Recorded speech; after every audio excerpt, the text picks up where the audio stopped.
Imagine you own shares worth $100 million. Now, you want $10 million to buy a new company or a luxury yacht. What would most people do? They would sell some of their shares. But many billionaires do something different. They go to a bank and say, I own assets worth $100 million. Can you lend me $10 million? The bank looks at those valuable assets and says, yes. So instead of selling their shares, the billionaire takes a loan. Now here's the interesting part.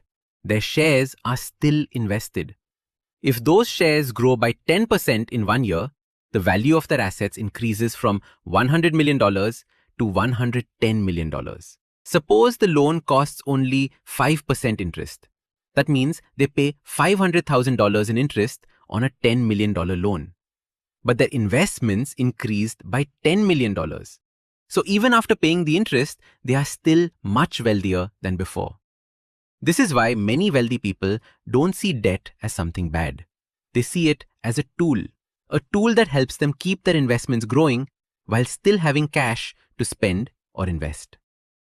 But there's another reason they prefer loans. Imagine you sell your shares. In many countries, if those shares have increased in value, you may have to pay capital gains tax. But if you borrow money instead of selling, you're generally not selling the asset. So you usually don't trigger capital gains tax at that point. That means they keep ownership of the asset, continue benefiting if it rises in value, and get access to cash without selling. Sounds like a perfect strategy? Not exactly. This method only works when you own valuable assets, have reliable income or collateral, and can comfortably repay the loan. If the value of those assets falls sharply or you borrow too much, debt can become a serious problem. Now comes the strategy that made headlines around the world. It's called buy, borrow, die. Step 1. Buy.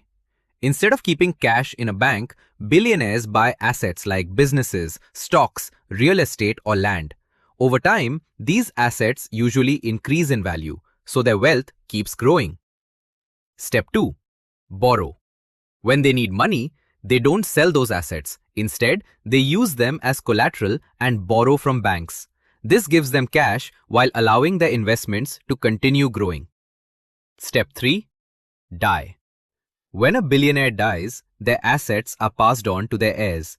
In some countries, tax rules may reduce or eliminate the capital gains tax that would have been due if those assets had been sold during the billionaire's lifetime. That is why this strategy became so famous. But here's the important truth. This strategy is not a magic trick. It is not illegal, but it also doesn't work for everyone. Banks don't give huge loans to just anyone. They lend money because billionaires already own valuable assets that can be used as security. If the value of those assets falls sharply, or if the borrower cannot repay the loan, the bank can take those assets. So yes, debt can make you richer. For most people, the lesson isn't to take bigger loans. The lesson is to first build assets. Because the richer you become, the more opportunities your assets create. Remember this, poor people often use debt to buy things that lose value. Wealthy people often use debt to buy or keep assets that can grow in value. That small difference can completely change how money works for you.